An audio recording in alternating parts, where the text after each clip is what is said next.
적중하신 토토방방 가족방분들 모두 축하드립니다. 저희 가족방에서 모든 경기 언어범 및 핸디캡 최종 조합 공유해 드리고 있습니다. 적중률 높은 가족방 입장은 고정 댓글에 있는 링크로 문의해 주시기 바랍니다. 9월 13일 국내 및 일본 축구 총 5경기 분석 시작하겠습니다. 첫 번째로 울산현대 대 강원FC 경기 알아보겠습니다. 먼저 울산은 직전 포항전에서 승리를 거두며 화끈한 득점력을 보였지만 수비 불안정이 큰 문제로 드러났다. 김영권과 이명재의 대표팀 차출 후 복귀 상태도 완벽하지 않아 수비에서의 불안정이 예상된다. 공격진에서는 야고와 아라비제, 루빅손의 활약이 돋보이며 고승범과 윤일록도 꾸준한 경기력을 유지하고 있어 득점 능력에는 문제가 없다. 하지만 수비 조직력의 개선이 필요해 보이는 상황이다. 이어서 강원FC는 빠른 전환 플레이와 압박을 강조하는 스타일이다. 최근 2경기에서 승리를 놓치며 주춤했지만 홈 경기에서 울산의 강한 모습을 보였다. 코바체비치는 최근 6경기에서 4득점을 기록하며 결정력을 보이고 있지만 가브리엘과 황문기, 양민혁이 대표팀 차출 후 컨디션 회복이 불안전하다. 원정에서 울산을 상대로는 약한 모습을 보였기에 불안한 요소가 있다. 공격의 핵심 자원들의 몸 상태와 수비 안정성이 관건이 될 전망이다. 울산과 강원 모두 대표팀 차출과 수비 불안정이 문제로 난전이 예상된다. 울산은 최근 수비에서의 불안함을 대량 득점으로 만회하는 경향이 있다. 강원의 공격도 무시할 수 없으나 울산의 공격력이 근소하게 앞서며 승리할 가능성이 커 보인다. 울산현대의 승리를 추천합니다. 두 번째로 광주FC 대 포항 스틸러스 경기 알아보겠습니다. 먼저 광주는 최근 연패로 인해 파이널 진출이 어려웠으나 포항의 연패로 다시 가능성을 얻었다. 체력 관리와 스쿼드 뎁스 부족으로 리그 3연패와 코리아컵 울산과의 2연전에서 큰 타격을 받았다. 현재는 포항의 약점을 노리며 버티기 전략을 취할 가능성이 크다. 주요 선수들의 체력 부담과 아시아 챔피언스리그 일정으로 인해 적극적인 플레이보다는 안정적인 운영에 집중할 것으로 예상되는 상황이다. 이어서 포항은 리그 5연패에 빠져 있으며 창단 이후 최악의 기록을 세우고 있다. 최근 7경기 중 6경기에서 전반 20분 내 선제 실점을 허용해 초반 불안정성이 크다. 이호재와 이동희의 부상으로 공수 밸런스가 흔들리고 있으며 수비에서 완델손을 제외하면 신뢰할 만한 자원이 부족하다. 공격에서는 호르헤가 고군분투 중이지만 1옵션으로는 부족하다. 측면에서 정재희와 어정원이 그나마 힌트를 제공하고 있으나 전반적인 전력은 떨어지는 모습을 보이고 있다. 광주는 기동성과 빠른 측면 전환을 통해 포항의 불안정한 수비를 공략할 가능성이 크다. 포항은 수비 문제가 지속되고 있어 대응이 어렵다. 광주의 근소한 승리가 예상되며 점수차가 크지 않을 것으로 보인다. 광주FC 승리를 추천합니다. 핸디 언어버 및 최종 조합 받아보실 수 있는 가족방 입장 방법 알려드리겠습니다. 먼저 영상 하단의 댓글을 클릭해 주세요. 두 번째로 댓글 속 가족방 링크를 클릭해 주세요. 마지막으로 채팅 참여하기 누르신 후 메시지 주시고 답장 기다려 주시면 가족방 입장 도움드리도록 하겠습니다. 그럼 분석 이어가 보도록 하겠습니다.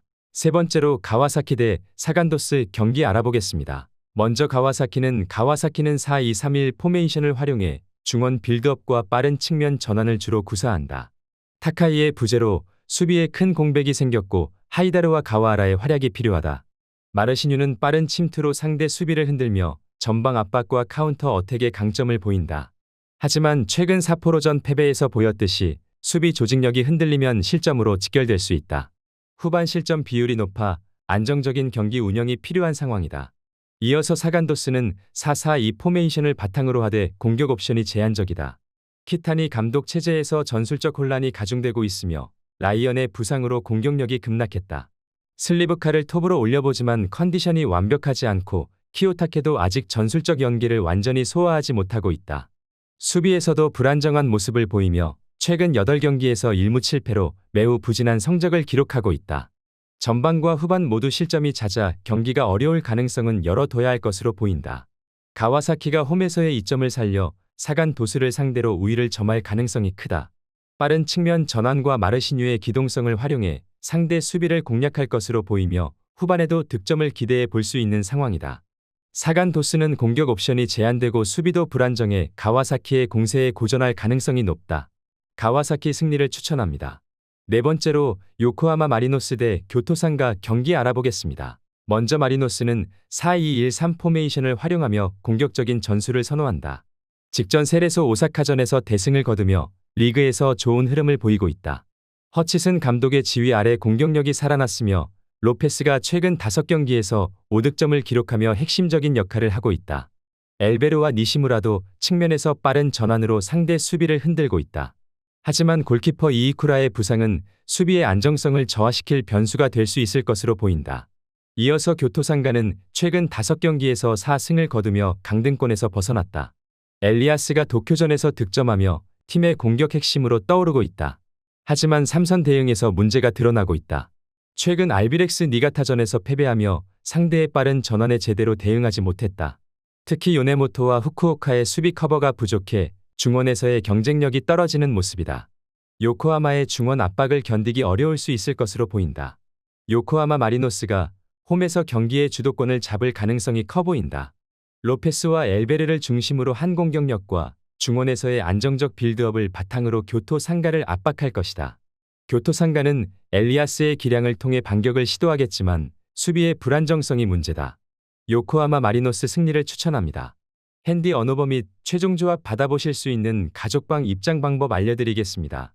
먼저 영상 하단의 댓글을 클릭해 주세요. 두 번째로 댓글 속 가족방 링크를 클릭해 주세요. 마지막으로 채팅 참여하기 누르신 후 메시지 주시고 답장 기다려 주시면 가족방 입장 도움드리도록 하겠습니다. 그럼 분석 이어가 보도록 하겠습니다. 5번째로 비셀고베 대 세레소 오사카 경기 알아보겠습니다. 먼저 비셀고베는 3위로 최근 5경기에서 무패의 성적을 기록 중이며 후쿠오카 원정 경기에서 승리했다. 오사코와 무토를 중심으로 지공을 펼치며 경기를 주도한다. 다만 중원의 핵심 자원인 호타루의 부재로 인해 창의적인 플레이가 부족할 수 있으며 공격이 개인 능력에 의존하는 모습이 자주 나타난다. 수비에서는 야마카와와 툴러의 안정된 호흡과 오기아라와 이데구치의 수비 가담을 통해 안정적인 모습을 보여주고 있다. 이어서 세레소는 최근 8위로 부진한 성적을 기록 중이다. 요코하마 마리노스 원정 경기에서 대패를 당했으며 이번 경기에서도 페르난데스와 레오의 개인 능력에 의존할 것으로 보인다. 부에누의 컨디션 저하로 인해 공격 전개의 창의성이 떨어졌으며 공중 볼 상황에서 약점을 드러내는 수비진이지만 상대인 비셀 고베가 공중전을 선호하지 않아 대량 실점은 피할 수 있을 것으로 예상된다. 비셀 고베는 공격의 창의성에서 다소 부족함을 보이지만 수비 조직력에서 세레소 오사카를 상대로 우위를 점할 것이다. 세레소 오사카는 공격이 매끄럽지 못해 수비 중심의 경기가 예상된다. 비셀 고베 승리를 추천합니다.